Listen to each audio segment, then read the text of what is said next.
এটা খায় ফেরিতে যারা গাড়ি নিয়ে আসে এবং লোকাল যাত্রী আছে তারা খায়। প্রতিদিন হয় 1500, 2000, এক একদিন এক এক রকম। ফেরি পারাপারে ভ্রাম্যমাণ যাত্রীদের মাঝে ঝালমুড়ি বিক্রি করে মাসে প্রায় 40,000 টাকা আয় করেন রাজবাড়ী জেলার দৌলতদিয়ার ওসমান ব্যাপারী। প্রতিদিন এক ফেরি থেকে আরেক ফেরি মুড়ি, চানাচুর আর মশলা সহ তার ভ্রাম্যমাণ দোকানটি নিয়ে বেরিয়ে পড়েন তিনি। একসময় ফেরিতেই বই বিক্রি করতেন ওসমান, তবে তাতে লাভ তেমন না হওয়ায় 10 বছর আগে শুরু করেন ঝালমুড়ি বিক্রি।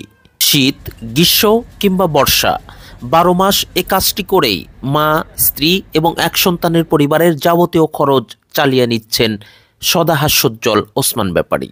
আলাপচারিতায় তিনি জানান ভবিষ্যতে ভিন্ন একটি ব্যবসার বিশেষ পরিকল্পনাও রয়েছে তার। এটা আপনার অনেক দিন, 8-10 বছর। কোথায় কোথায় ঝালমুড়ি বিক্রি করেন? শুধু এই ফেরির ভিতরেই। এটা আপনার 24 ঘন্টা টাইম, 24 ঘন্টা। আজকে সকাল 6টা থেকে কালকে সকাল 6টা পর্যন্ত টাইম। আপনার ঝালমুড়ি আসলে কারা খায়? এটা খায় ফেরিতে যারা গাড়ি নিয়ে আসে এবং লোকাল যাত্রী আছে তারা খায়। প্রতিদিন কত ঝালমুড়ি বিক্রি করেন? কত পরিমাণটা কেমন? প্রতিদিন হয় 1500, 2000, এক একদিন এক এক রকম।